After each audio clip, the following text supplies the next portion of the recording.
Audio Jungle.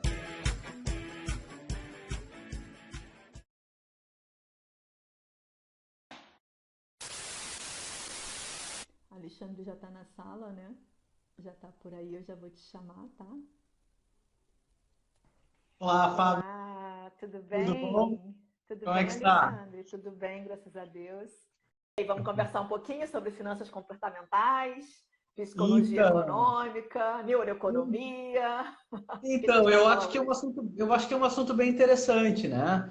É um assunto que todo mundo tem bastante dúvida, e quando começa a misturar, então, essa questão da finanças com a neurociência, eu acho que a coisa começa a ficar ainda mais interessante de se perceber, né? A gente já tem bastante estudos disso também no mundo, né? Bastante, alguns prêmios Nobéis ou Nobel, né? Que inclusive que já ganharam prêmios que conseguiram unir os elementos de economia com neurociência também. E eu acho que está O tomando uma Daniel forma. Kahneman, né? Primeiro psicólogo que ganhou um prêmio Nobel de Economia em Então, 2002, né? Acho que é o é, nome é, mais conhecido, é o Papa aí da é, psicologia econômica.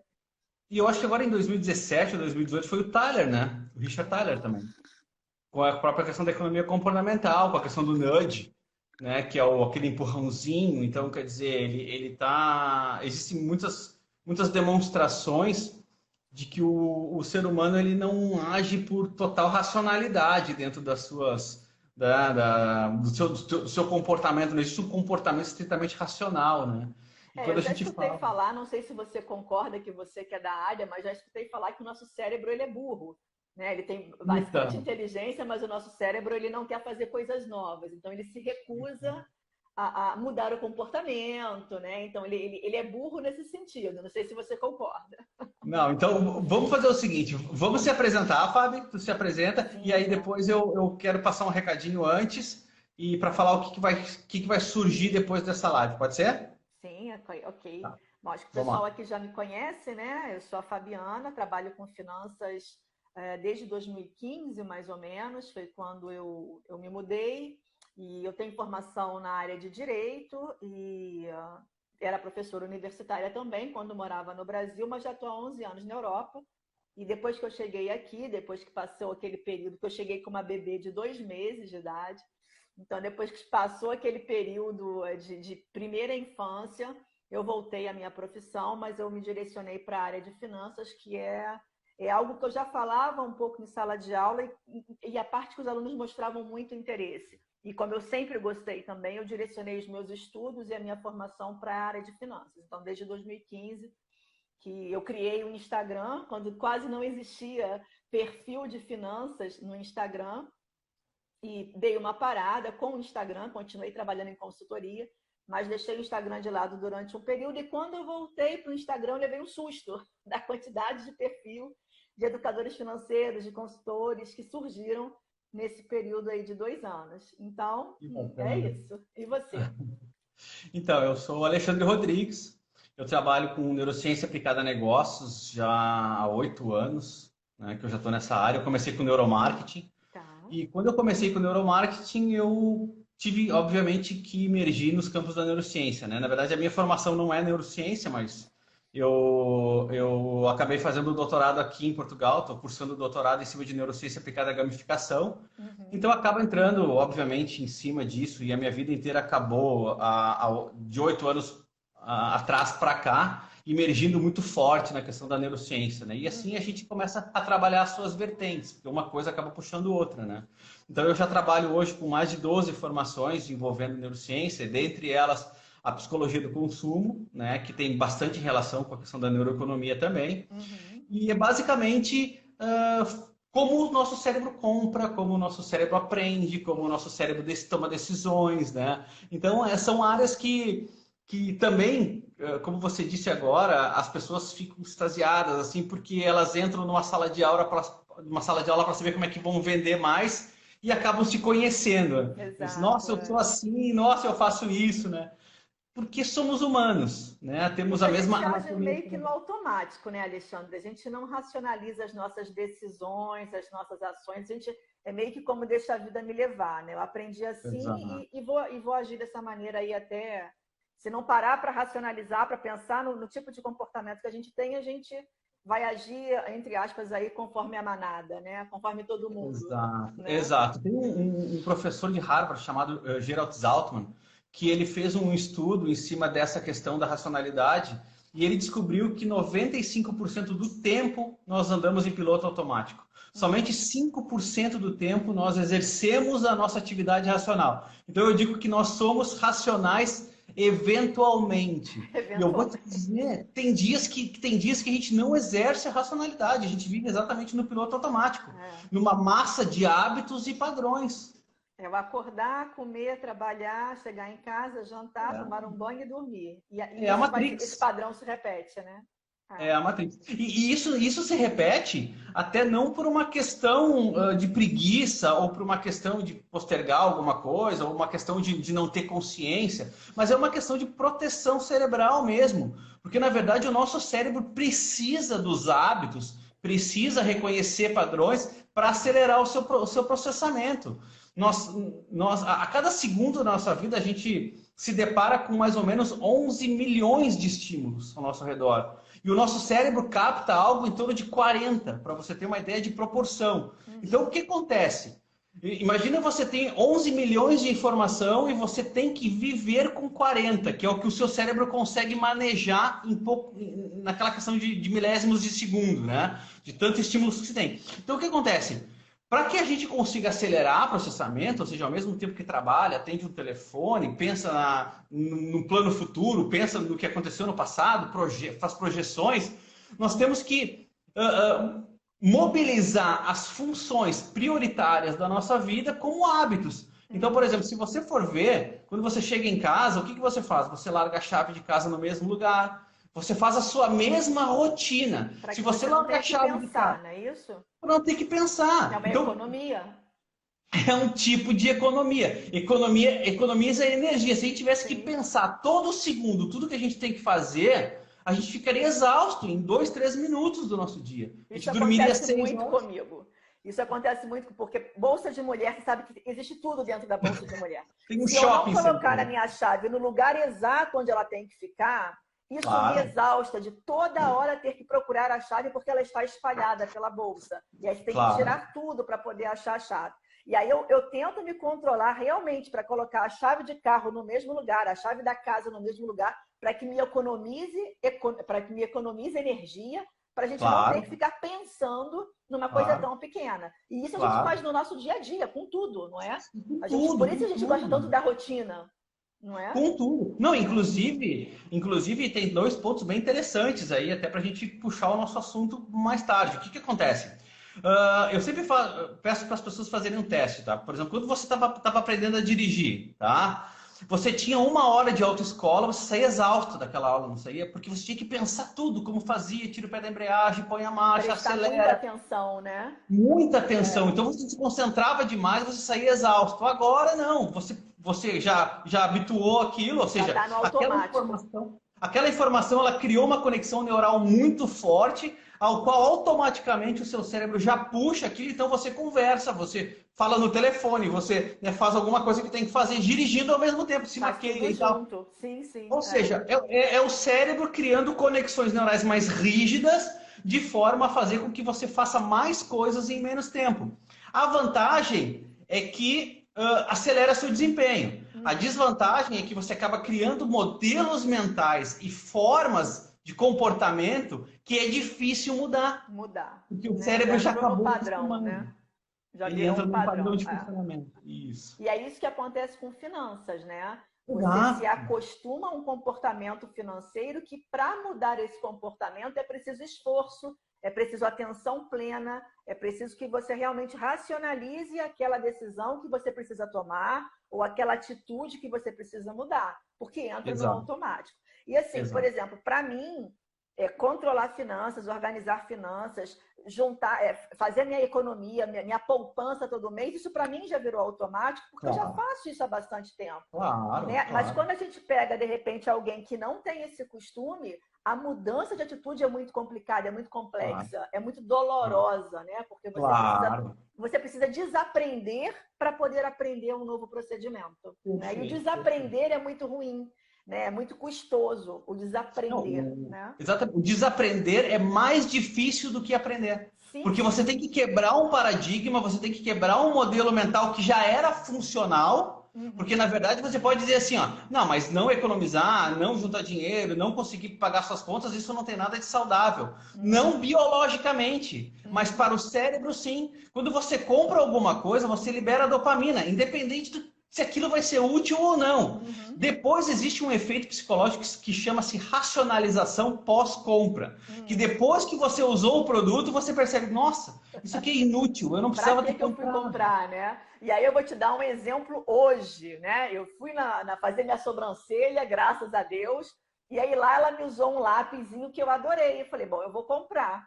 E aí é claro, né? Você está 50 dias dentro de casa, 50 dias sem comprar. Isso que eu falo até com as minhas clientes. Cuidado na hora que a gente abrir a porteira, porque quando abrir a porteira, a primeira coisa que você vai fazer é gastar. E cuidado com esse gasto, porque vai ser irracional, vai ser por impulso. E isso aconteceu comigo. Eu fui para comprar um lápis de sobrancelha, eu comprei um batom, um brilho, um lápis e etc. E isso, assim, para mim, né, que já estou acostumada a controlar, a fazer lista, a não gastar por impulso. Mas eu tenho até receio dessa quarentena acabando, como é que vai ser esse padrão de consumo quando realmente abrir essa porteira aí? Né? Que a gente precisa ficar atento e tomar cuidado. Porque aí é um consumo irracional, é um consumo por impulso, né? Exato. É o que a gente chama, a pessoa compra por emoção e ela justifica com a razão. Sim, sim. Porque toda Entende? compra por impulso tem um fator emocional ali por trás, Total, né? total, total. Nem que seja, por exemplo, assim, ó, por exemplo, sei lá, eu perdi o namorado, por exemplo. A gente pega um exemplo clássico de cinema, tá? Para não generalizar. A menina perde o namorado, o que ela faz? Ela se afunda num pote de sorvete, né? Come um pote de sorvete, chorando na frente da TV. É a cena clássica, né, dos filmes de romance, né? Mesmo sabendo que aquilo, ela vai se arrepender daquele comportamento que vai fazer mal para ela, né? Mas é Mas impressionante o que como a que gente faz. significa? Claro, por quê? Porque sorvete é glicose pura, gordura e glicose, ou seja, o cérebro adora isso. Adora, Então ele né? vai liberar cargas de dopamina absurdas e vão te dar um certo prazer momentâneo. Momentâneo. Porém, quando a racionalidade vem, você se arrepende, porque ela sai toda a tua decisão, que era do sistema límbico, do sistema emocional, e vai para o pré-frontal, que é o sistema de tomada de decisão e planejamento. Então, só que esse delay demora porque o sistema límbico emocional ele foi desenvolvido 200 milhões de anos antes do pré-frontal que é o racional. Então, ele vai ter prioridade em todo tipo de decisão que a gente tiver. Então, o que eu sempre digo para as pessoas, né, por exemplo, na área de psicologia do consumo? Espera um pouquinho. Quando você quiser comprar alguma coisa, você conta até 10, você dá eu até peguei uma prática que eu disse assim, pega o seu cartão de crédito, congela num pote, e quando você tiver que comprar, você faz o seguinte, você tira esse gelo, o cartão de crédito congelado, espera ele descongelar. Se depois que ele descongelar, você ainda quiser comprar, é porque aquilo é uma compra racional. Porque tem aquela coisa, né? Uma das dicas, digamos, da psicologia econômica é que você não tome nenhuma decisão de consumo quando você estiver sob pressão. Seja fome, cansaço, frio, brigou com o marido. Então, não é para tomar uma decisão quando você está sob forte pressão. Porque quando você está sob pressão, assim que você consegue a dopamina, aquilo te alivia, mas é aquilo que você falou, é momentâneo. Não é? Claro, Uma coisa que eu claro, fazia muito, porque eu sou humana, né? Porque eu trabalho com finanças, que eu sou claro, controlada, né? 100% do claro, tempo. Eu também claro, trabalho aí com dopamina, meu cérebro é igual. Mas o que eu claro. fazia muito é, às vezes, quando eu sentia necessidade de comprar alguma coisa só para me satisfazer, né? Eu morei 10 anos na França, em Portugal também tem isso, não sei se em menor quantidade. Mas na França, praticamente todas as lojas, elas são assim. Você compra e você pode devolver a mercadoria independentemente do motivo. Então, Sim. às vezes eu comprava, e meu marido sempre falou, eu acho isso muito engraçado. Porque de 10 coisas que você compra, 8 você devolve. E eu falei, mas é porque eu compro no impulso, é porque o comprar me faz bem. Só que aqui eu me permito fazer isso porque eu vou chegar em casa, eu vou analisar aquela compra, eu vou ver que aquilo não me satisfaz, não ficou bem em mim, que eu realmente comprei pelo impulso. E aí eu tenho o prazer realmente de ir devolver. porque eu sei que eu não vou usar, porque não foi necessário, não estava no meu planejamento, eu não tinha lista para aquilo ali. Foi simplesmente uma descarga de emoção. E aí ele achava isso assim incrível, o meu poder de devolver as coisas.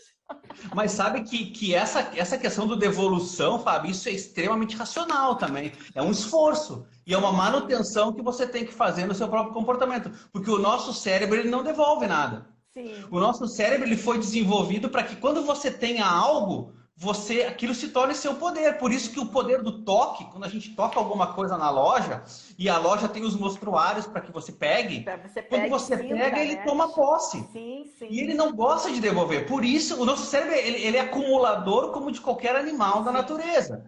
Se você for ver um esquilo, por exemplo, ele passa o verão inteiro catando a noz para o inverno acumular e ele tem o que comer, né? Então o nosso cérebro pensa da mesma forma. Ele também gosta de acumular coisas. Por exemplo, a gente saiu do Brasil faz 2 anos e veio para morar em Portugal também. A gente teve que se desfazer de tudo que tinha dentro de casa porque não ia trazer aquilo tudo para cá. E o que a gente percebe? Né?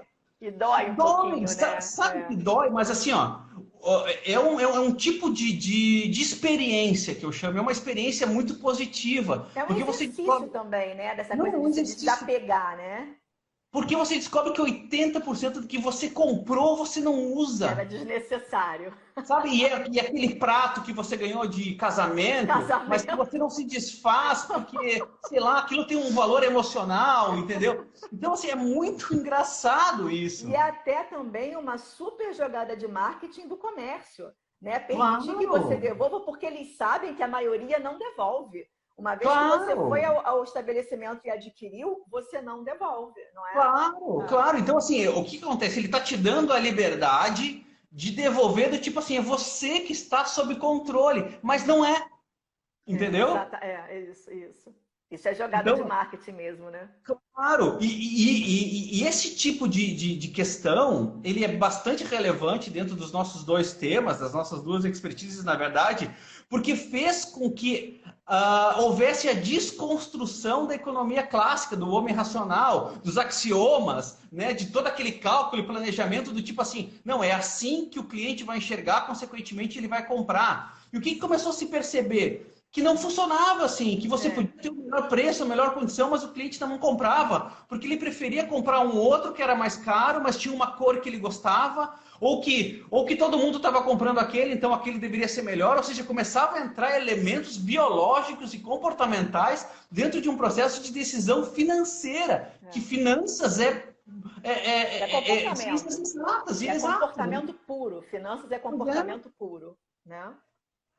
Então, até é muito engraçado que eu estava fazendo uma live ontem com um pessoal de marketing digital e a gente começou a trabalhar questões de como fazer marketing digital para homem e como fazer marketing digital para mulher. Que é diferente, não é?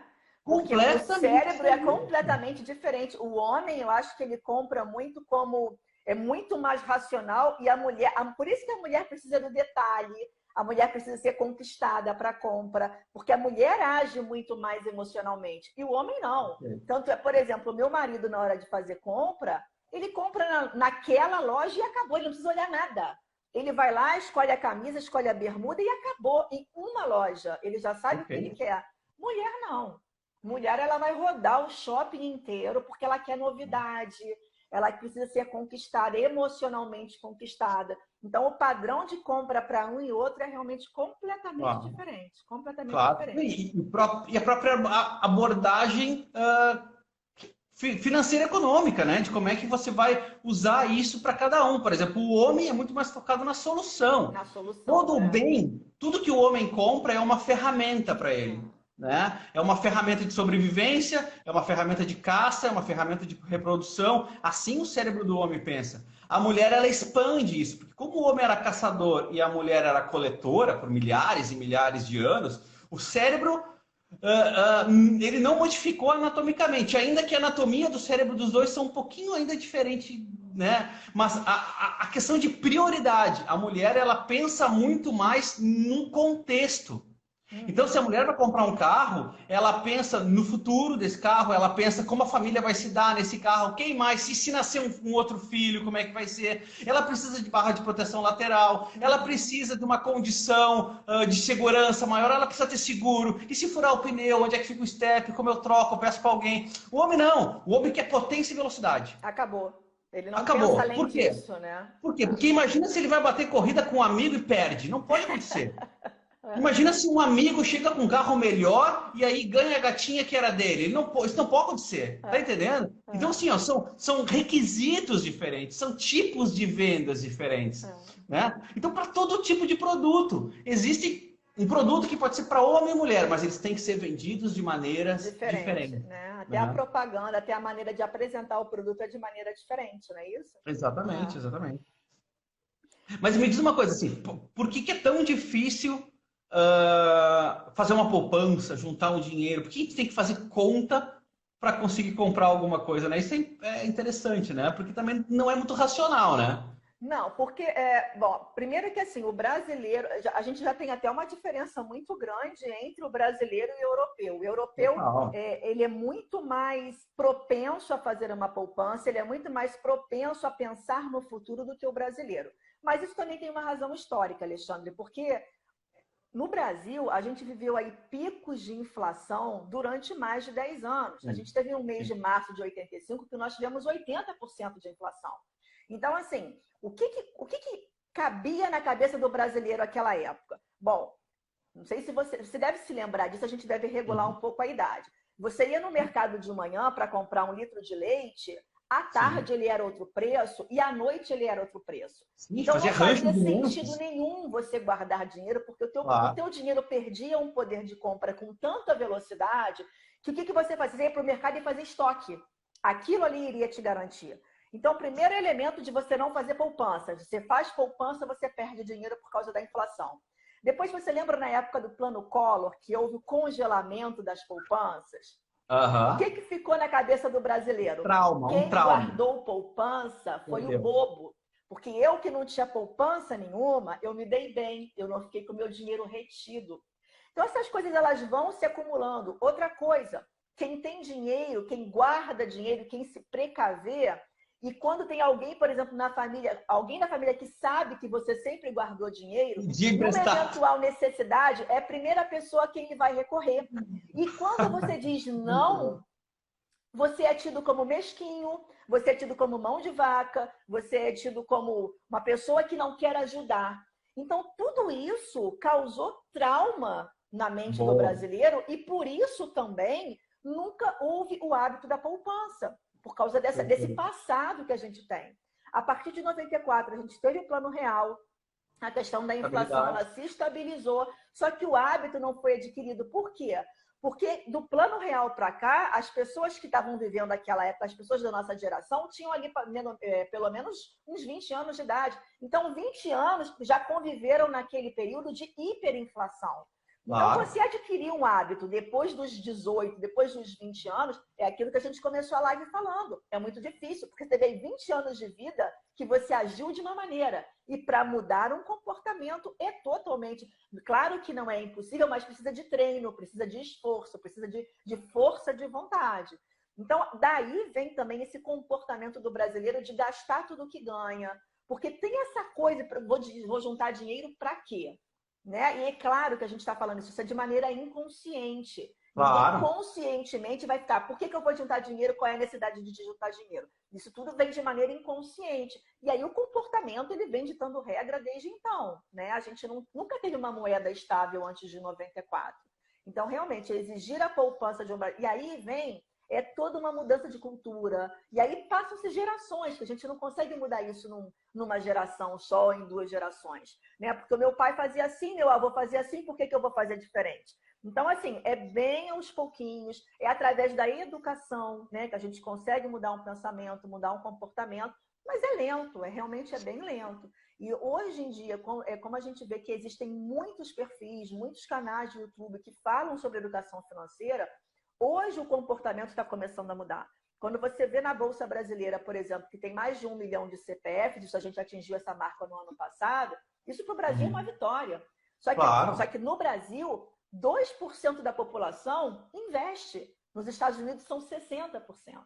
Então, assim, é cultural. O problema é cultural. E para mudar um comportamento cultural, só aí ao longo do tempo, através dos anos.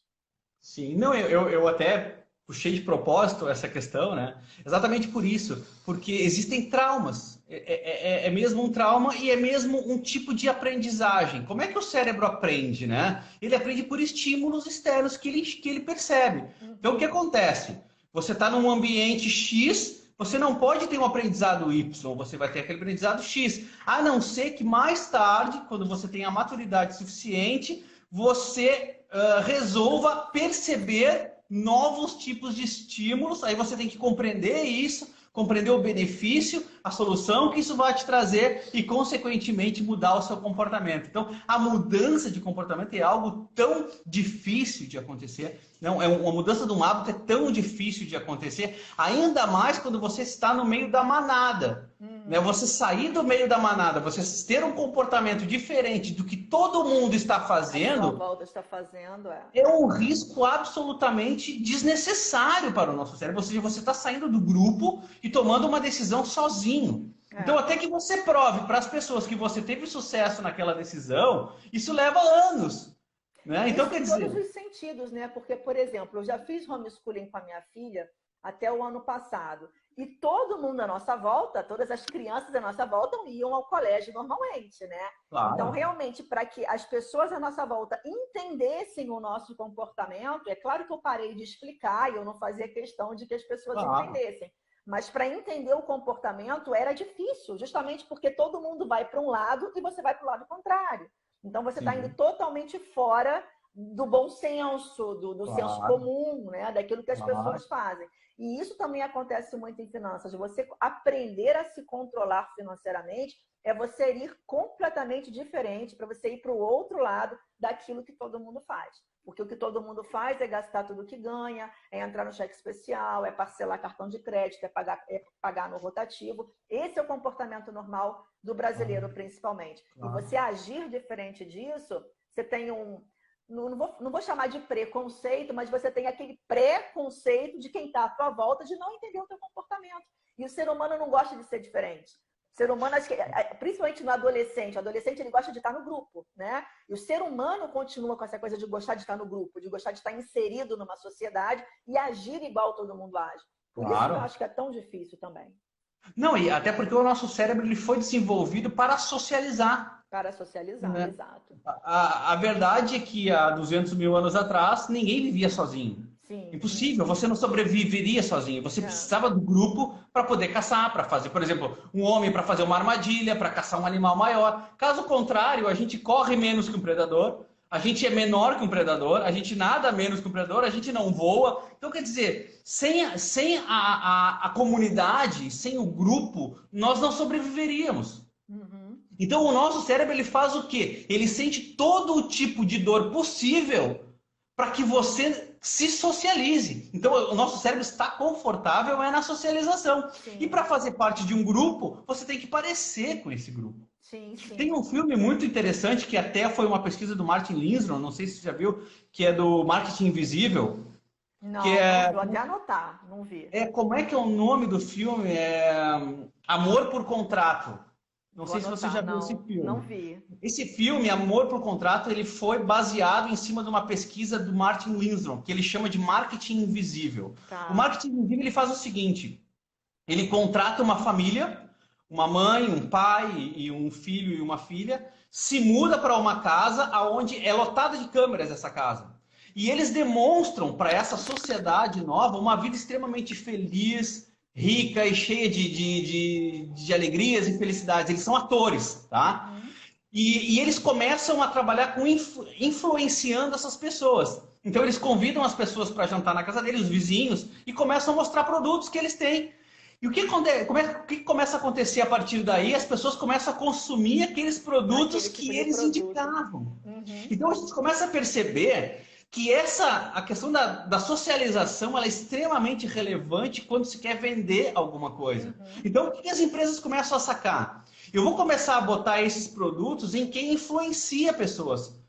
é mais barato do que eu gastar milhões em propaganda. Sim, com Porque a certeza. influência social, ela tem um maior poder em cima do consumo do que a tua própria necessidade. Então eu Agora, vejo um monte de amigo com prancha nova, eu vou comprar uma prancha nova para porque tá todo ficar mundo com igual. prancha nova.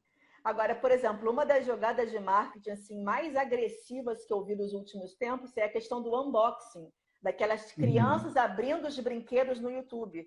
A empresa gasta nada com marketing e aquilo tem um poder incrível porque você está indo em cima de um consumidor que não é maduro, né? Você está indo É, em cima de criança e a é, criança se identifica com a outra criança e ela é, passa a querer aquele produto também. Eu tenho é. até um curso sobre educação financeira infantil que eu comento sobre isso, da agressividade desse tipo de marketing e Sim. que, enfim, tenta se legislar, mas ninguém respeita, né?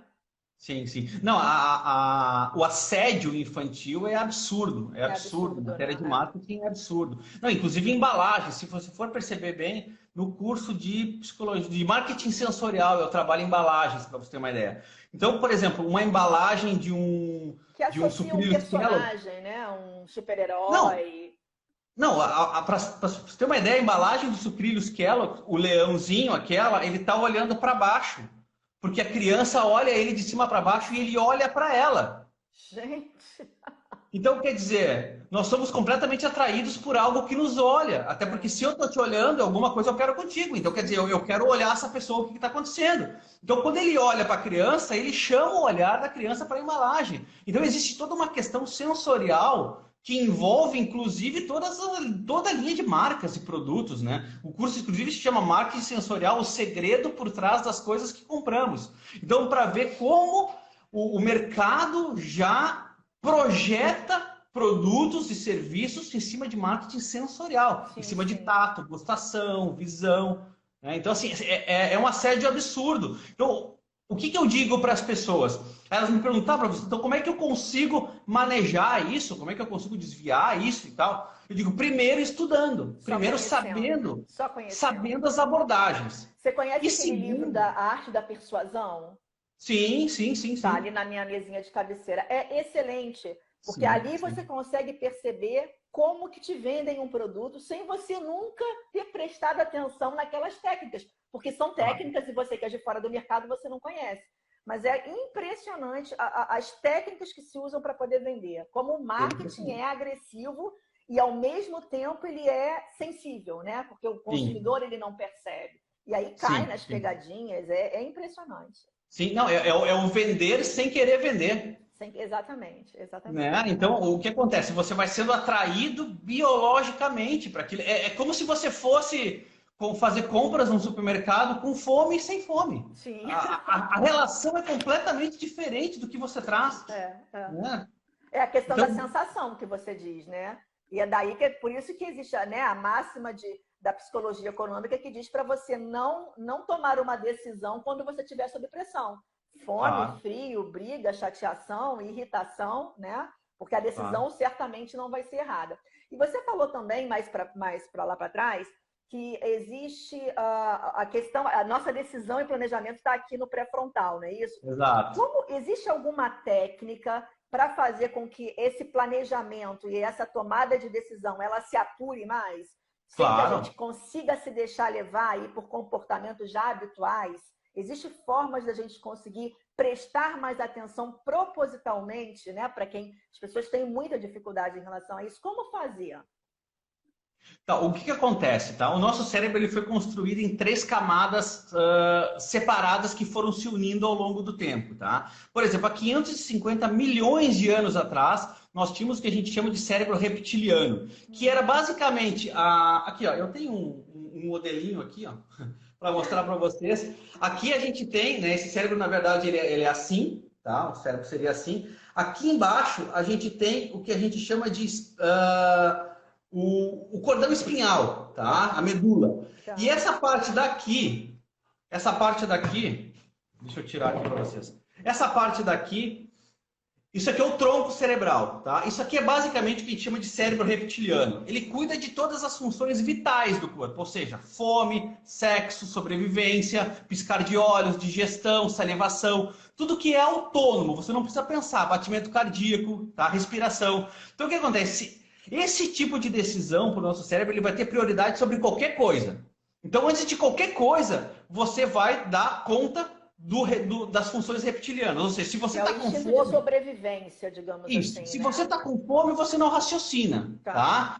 Então, quer dizer, se negociar contigo, eu posso começar a negociar ao meio-dia e terminar às 3 da tarde, mudando de negociadores, você vai estar sob influência de fome e a tua cabeça vai começar a pirar, tá?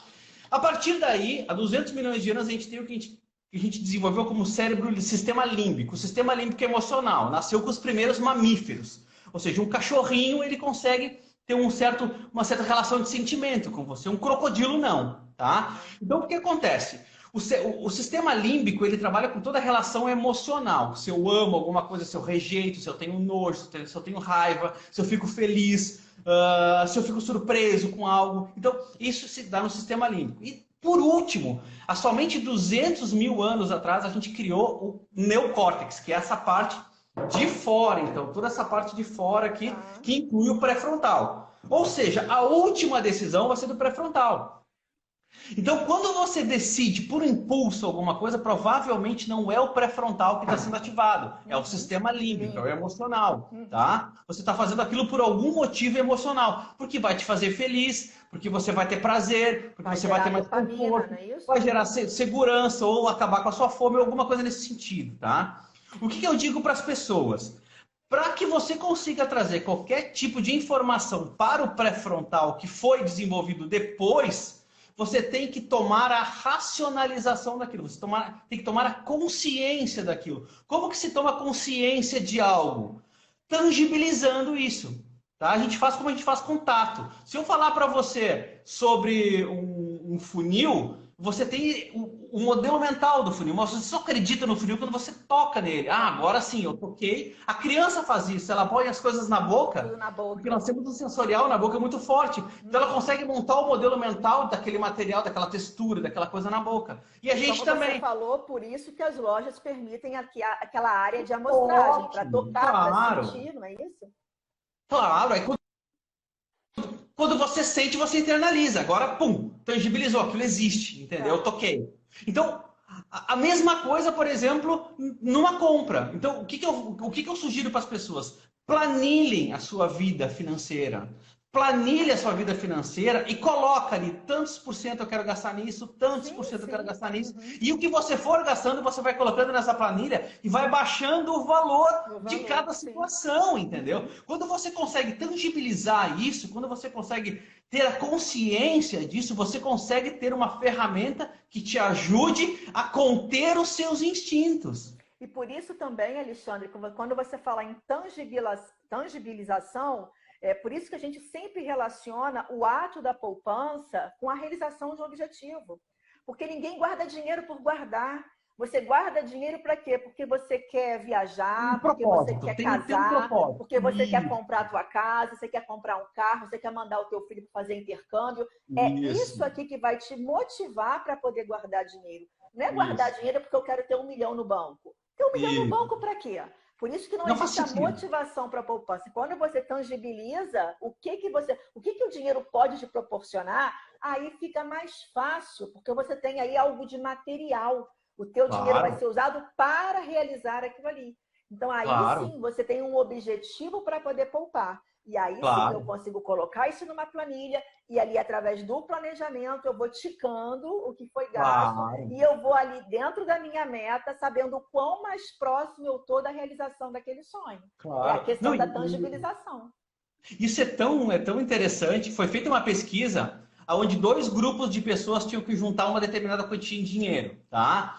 E o propósito, o tema ele foi distribuído de maneira para cada um diferente. Por exemplo, para o primeiro grupo, eles disseram assim, vocês têm que juntar uma quantidade maior de valor do que o outro grupo, independente do que vocês forem fazer, tá? E para o outro grupo, eles disseram que eles teriam que juntar dinheiro para pagar a faculdade de medicina da filha.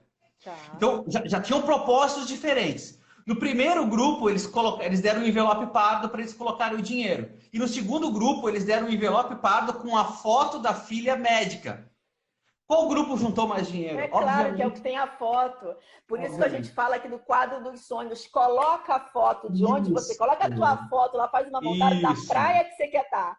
Lá na Tailândia, naquele bangalô de palafita dentro da água. Coloca a foto da festa de casamento, coloca a foto do teu carro, passando todo dia por ali. Aquilo te motiva, te dá força para você poder guardar o seu dinheiro, né? É isso mesmo. Isso é o quê? Essa foto, eu sempre digo mesmo para as pessoas. Esse dia eu fui na casa de um aluno e ele tinha a foto de uma caminhonete gigante que ele queria lá, uma caminhonete, não sei quanto é que custava, mas ele botou na parede, tipo, botou a caminhonete, ele, cara, eu botei essa caminhonete. É ótima tática. Porque eu olho para essa caminhonete e isso me motiva. Mas olha só que interessante, a motivação é a minimização da dor. Porque quando você tem que fazer escolhas, principalmente uma escolha financeira entre ter um bem a outro, o seu cérebro sofre. E a mesma área de dor. E a mesma área de dor da escolha intangível é a dor física. Nós não temos duas partes do cérebro, uma de dor física e outra de dor intelectual ou mental. As duas, a mesma parte do cérebro da dor física é a que dói quando você tem que fazer uma escolha. Então, quer dizer, fisicamente... A liberdade traz angústia, não é? Você ser muito livre, isso te angustia, porque você precisa de um movimento de escolha. Quando você tem um caminho só para seguir, pode até te fazer mal, mas não te dói porque você não tem escolha. E aí até mais fácil você culpar alguém por aquele caminho, se alguém impôs aquilo a você, mas aquilo não foi responsabilidade sua. Agora, quando você tem escolha, você precisa escolher e você precisa assumir as consequências da sua escolha. Aquilo pode ser doloroso, né? E a grande diferença entre meta e propósito. As pessoas me dizem assim, Alexandre, eu tenho uma meta. Eu disse, qual a sua meta? Ah, minha meta é chegar em tal lugar. Legal, e qual o seu propósito? Ah, como assim? Qual a diferença? O propósito ele é algo muito maior. É uma realização muito maior, que tem várias metas nesse caminho. Então, quer dizer... É o passo a passo. A meta é o passo a passo, né? Como que você vai atingir aquilo ali. Isso, e em economia e finanças, a meta ela foi feita para ser batida. Muita gente diz, eu botei uma meta tão alta aqui que os caras não vão bater, mas eles vão fazer o máximo que eles podem, mas eles vão se frustrar e eles vão se desmotivar, porque uma meta muito grande, ela desmotiva, mas um propósito grande não desmotiva. Tá vendo? Então, quer dizer, para que você consiga fazer algo tão difícil, que é acumular um recurso financeiro, você tem que ter metas diárias, muitas vezes. Inicia com metas diárias, depois semanais, depois mensais. Então a sua planilha pode ter quanto que eu posso gastar por dia dentro daquele recurso. Passo a passo, né? De pouquinho em pouquinho. Principalmente para quem não tem esse costume, né? De controlar, de organizar. Perfeito, porque assim, é realmente difícil. Nós somos seres acumuladores por natureza. Imagina que há 200 mil anos atrás se morria velho com 25 anos. Então você tinha que viver tudo o que você podia viver, todos os prazeres da sua vida até os 25 anos. A partir disso, você estava fadado à morte, porque você já não corria com tanta velocidade, já não tinha uma visão muito boa, já não mastigava muito bem, já tinha sequelas de batalhas, de coisas desse tipo. Então, quer dizer, você não vivia muito. Então, o nosso cérebro ainda tem 200 mil anos de idade. O nosso cérebro já começa a morrer com 25 anos. Então, quer dizer, as prioridades são as mesmas de 200 mil anos atrás. O resto é racional. Então a gente tem que tomar consciência de que eu vou sim ficar velhinho e com 60, 70 anos eu quero ter uma vida estável porque eu não vou conseguir fazer hoje o que eu poderia fazer para ter uma velhice melhor. Então, as pessoas dizem...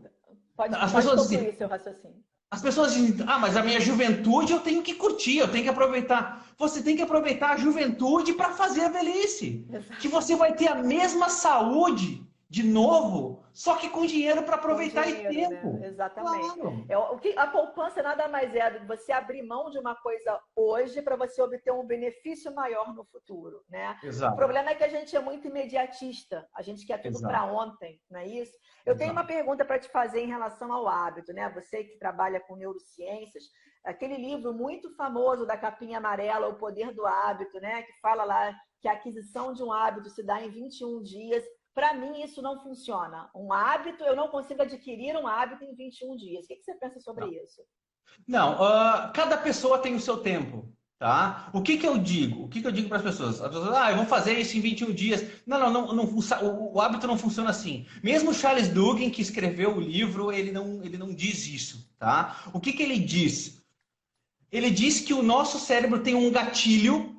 Por exemplo, você fuma, por exemplo, tá? O que é o gatilho do fumar? O gatilho do fumar é depois da refeição, é depois de um momento... Aquilo que vai te fazer, que é aquilo que te impulsiona Isso. a fumar, no caso. Aí o que você faz? Você faz o hábito e logo depois o seu cérebro tem um ciclo de recompensa. Então, o cérebro ganha. Eu digo assim, o que é bom para o cérebro nem sempre é bom para o corpo. E a gente tem que separar isso. Quando a gente toma essa consciência, a gente sabe quem está dominando quem. Tá? Então, o hábito ele é isso. Você faz alguma coisa por causa de um gatilho ou de um evento X e você tem uma recompensa depois, tá? Para mudar um hábito, você tem que encontrar a recompensa em outra ação. A diferença, quando o hábito é um vício, por exemplo, o vício de fumar. Eu parei de fumar, mas o hábito está sempre lá. Ele vai acompanhar você o resto da vida. Então, dificilmente você se livra mentalmente de um hábito. Porque sempre que você pensar nesse hábito, o seu cérebro vai liberar dopamina. Do que ele vicia. É que nem fazer dieta, por exemplo. Eu preciso emagrecer. O simples ato de eu lembrar de um cheeseburger do McDonald's, o meu cérebro já libera dopamina de prazer. Ou seja, ele está me dizendo, sim, continua nessa mentalidade que é isso que a gente quer, entendeu? A gente tem que dominar o cérebro no sentido de que, não, mas eu não posso. Então eu tenho que ter um propósito. Para mudar de hábito, você precisa de um propósito. Por exemplo, eu quero ir para academia, eu quero começar a fazer academia. É duro, é muito duro no início você fazer academia, até que você começa a perceber que o seu corpo começa a melhorar, você começa a ficar com mais fôlego, você começa a fazer coisas que não fazia, você começa a nadar melhor, você começa a ter um corpo mais bonito, você começa a se tornar mais saudável, você começa a enxergar o propósito por trás do esforço. Então você consegue reverter e transformar isso num hábito. O hábito negativo é um vício, o hábito positivo é uma virtude. Então, é transformar vícios, ou seja, hábitos que te atrapalham, em virtudes, hábitos que te fazem mais feliz. Mas na tua visão, esse hábito transformado em virtude, você consegue com que isso se torne realmente um hábito? E como você falou, por mais que eu tenha uma alimentação mudada, hoje eu estou bem com a minha alimentação mudada, quando eu penso num hambúrguer, eu sinto o cheiro e aquilo vai permanecer comigo por toda a vida. Então, a partir do momento que a gente adquire um hábito novo, até que momento que aquele pensamento antigo ainda vai fazer parte de mim? Sim, o pensamento antigo ele vai fazer parte sempre, tá? Por quê? Porque é algo que você gosta. Que tem prazer nele, não é? Tem prazer. Então, o que você tem prazer, você vai ter prazer na vida inteira. Sim. Por exemplo, se você gosta de comer lasanha, você vai se interessar por lasanha sempre. Mas se você está de dieta, você tem a condição, você tem a autonomia de recusar a lasanha. Mas sempre que uma lasanha vier, você vai sentir vontade. Você pergunta para um ex-fumante se ele não tem vontade de fumar, ele vai ter sempre. Para um ex-alcoólatra, ele vai ter sempre a vontade de beber. Entendeu? Eu acho que a dificuldade ela está aí, porque é você lutar contra você o tempo inteiro. E para sempre. Claro. E para sempre. Claro, então, é a mesma coisa que eu trago para as finanças. Aquela pessoa que é consumista, que sente prazer em compra, ela tem que lutar o tempo inteiro. E a vida inteira. Eu acho que essa daí é a dificuldade, entendeu? Na mudança do comportamento. É porque é uma luta diária. Aquilo não vai ser natural para a pessoa. Ela precisa realmente de muita força de vontade. Acho que a dificuldade ela tá realmente aí. Não, mas aí as pessoas me perguntam assim, se isso é normal, se não é normal, e se isso vai ficar para sempre, ou eu vou passar por essa tortura sempre. Inclusive, umas pessoas me dizem assim, pô, nessa virada de ano, o que eu vou fazer? Eu vou mudar isso. Eu digo, não, calma, muda uma. Você não vai conseguir mudar uma, que dirá 2 ou 3, entendeu? Então, assim, é muita coisa para gerenciar, entende? Então, o que eu digo para as pessoas? Quando você muda um hábito, outros hábitos convergem naquela proporção. Você é obrigado a mudar mais hábitos. Por exemplo, se você começa a fazer academia, você começa a fazer amizade na academia. Você começa a sair com o pessoal da academia. Você começa a estudar mais sobre a academia. Então, quer dizer, aquilo tudo te motiva, né? Aquilo tudo vai acrescentando, né? Outras coisas, até que, para você não perder a amizade dos amigos da academia, você continua. Entendeu? Então, assim, ó, o hábito. Vamos trazer isso para finanças. Você consegue juntar um dinheiro e você compra aquele bem, o seu cérebro libera uma carga dopaminérgica tão forte de que você venceu no seu desafio, que aquilo se torna força para o próximo desafio. Próximo, exatamente. Entendeu? Então, assim, ó, chega um momento de crise de necessidade, nossa, todo mundo sofrendo e eu tenho esse meu recurso. Então, quer dizer... Aí que eu vejo a dificuldade, por exemplo, quando a gente fala em guardar dinheiro ou poupar dinheiro para o longo prazo. Porque, como é longo prazo, o benefício ele não é agora. Por exemplo, guardar dinheiro para aposentadoria. E a dificuldade das pessoas é porque a aposentadoria está tão longe, tão longe, tão longe, como se isso não fosse chegar. Ela chega. Mas só que está tão longe na visão das pessoas que elas não obtêm esse benefício. E aí a dificuldade na mudança de comportamento. Claro. Exatamente porque a gente é impulsivo, né? Por exemplo, imagina há 200... né? Não, imagina que há 200 mil anos atrás não existia geladeira. Então, o que eu caçava, eu tinha que consumir na hora.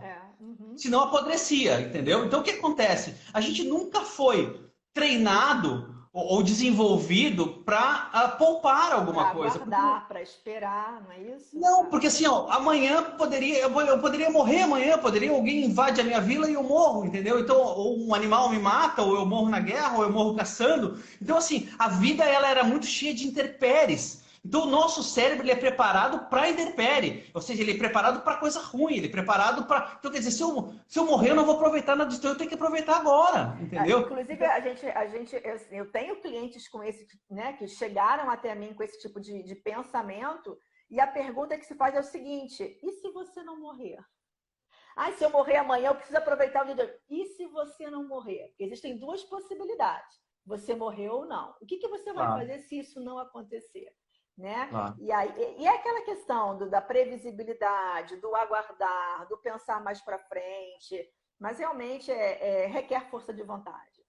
Não, e melhor, né, Fábio? E melhor, qual é a probabilidade de você morrer hoje? Exato. A probabilidade maior é que você não morra, não é? Claro! Então o que acontece? A gente não está vivendo há 200 mil anos atrás, onde um tigre dente de sabre podia invadir a minha caverna. Não! Entende? Eu então, acho assim, que por isso a figura de um mentor, de um coach, eu acho que isso é fundamental. Porque quando você tem uma dificuldade em atingir um objetivo, eu acho que ter alguém ali para prestar conta, né, ter alguém ali para te motivar semanalmente, ou seja, a cada 15 dias, não importa, isso é muito importante. Quando você não consegue sozinho, até porque os grandes, a gente vê grandes líderes nos Estados Unidos, no Brasil, na Europa, todo mundo tem o seu coach, todo mundo tem o seu mentor, justamente por saber da dificuldade do ser humano de mudar o comportamento. Né? Quando você tem alguém para prestar contas, aquilo ali te motiva a você se manter ali no trilho, não é? Claro, não, e o nosso cérebro ele trabalha com um efeito psicológico chamado filtro atencional. O que é o filtro atencional? Você dá atenção a determinados recursos do ambiente. Então, por exemplo, se você está acostumado a dar atenção para um X estímulo, dificilmente outro X estímulo vai entrar. Então, quando você está numa massa de hábitos, o que acontece? Você não consegue abrir a visão para outras possibilidades. Então, por exemplo, se eu estou com dificuldade financeira, eu não vou ouvir a Fábio. Porque eu tenho que resolver o meu problema agora, entendeu? Eu tenho que pagar minha conta agora, eu estou com conta atrasando. Sendo que a rotina dela é uma rotina deficiente, é uma rotina que faz mal. Então, alguém de fora consegue ter a percepção que essa pessoa não está tendo sobre a sua própria vida. Porque consegue olhar de fora, não influenciada por problemas, por emoções, não é isso? Está trazendo uma visão exterior, não é? Claro, não. E ela também não tem a mesma relação emocional que essa pessoa tem com seus objetivos. Sim. Ela pode ter um objetivo completamente fora do escopo, entende? Assim, pô, mas você quer isso para quê? A pessoa não sabe nem responder, né? Não Por que sabe. você comprou Pra isso? quê? Eu Não não sei sei, por que né? comprei. Agiu por Porque, sei impulso, lá, agiu porque... decide ter uma festa, ou estava com 50% de desconto na loja. Cara, esses 50%, esses 30%, isso ainda funciona. E Né? como Então, funciona? muito, E funciona como muito. funciona? Mas é uma jogada tão antiga do marketing, tão antiga, sabe? Assim como a questão O leve dois e pague um, né? E funciona muito, e funciona muito. últimas peças, É. sabe? Então, gente, são gatilhos emocionais, assim, antiguíssimos, sabe? Compre um e leve outro de graça. Cara, então, são coisas que são mercadologicamente utilizadas a todo momento, sabe? Que é E que hoje exatamente a por isso. gente não precisa disso também, porque como a gente conversou naquela época da inflação, havia necessidade de Claro, fazer estoque. Hoje em dia, não. Hoje em dia, às vezes, a gente vê, eu pego o cliente com dificuldade financeira, que é quando ela vai olhar o armário, a despensa dela, tá cheio de dinheiro ali dentro, sem a menor necessidade. E aí, ela, claro, porque ela quis economizar em algum produto, ela está entrando no cheque especial, porque faltou para o dia a dia, entendeu? claro. Falei, a tua despensa tem um estoque ali que está cheio de dinheiro. E aí você quis economizar um pouquinho, mas está pagando um juros absurdo do cheque especial, né? Claro, claro. Não, e o brasileiro ele não faz conta. A conta do brasileiro é na parcela. Quanto que dá a parcela? Eu posso pagar a parcela, não interessa o quanto é que vai dar de Cabe final no isso. bolso? Cabe no meu Gente, bolso? a gente Então não é tem essa educação financeira equação. para fazer cálculo de juro, não tem, sabe? Então, assim, ó, é uma coisa absurda o que se faz no Brasil, sabe? É uma coisa absurda o que se faz no Brasil. Fora a quantidade de imposto que se paga e não se tem de volta, né? Então, quer dizer, você paga tudo dobrado. Então, pagar uma escola, uma fortuna de escola é algo normal para nós, pagar um seguro caríssimo de carro é uma coisa normal para nós, pagar um imposto Saúde. absurdo, pagar segurança é normal para nós. Então, quer dizer, quando você sai dessa realidade e você vê o real valor do seu imposto, o real valor do que você já paga, o que você está pagando dobrado, você começa a desconfiar desse tipo de coisa. É Ali, como é caro falta um morar no... minuto para nossa live cair. Vamos concluir. Fábio, então assim, ó, queria dar um recadinho, tá? Esse vídeo depois eu vou editar ele, eu vou subir para o YouTube, Tá. tá? Então quem quiser assistir isso depois vai ficar lá. Então assim, para ter acesso, só clica no meu Insta aí, adicione, depois eu mando as informações do YouTube. Mas vai no YouTube e procura NeuroExpert que vai encontrar o nosso vídeo lá depois, tá bom? Tá ótimo, Ali. Muito obrigada, tá? Adorei a Nossa, nossa eu que conversa. agradeço. Foi ótimo. Vamos marcar outras. É um Vamos, assunto vamos, com certeza. inesgotável. Verdade, verdade. Tem muita coisa para falar. Muito Tá obrigado, Fábio, ótimo. pela sua disposição. Obrigada. Um Valeu. beijo. Tchau, Tchau. tchau.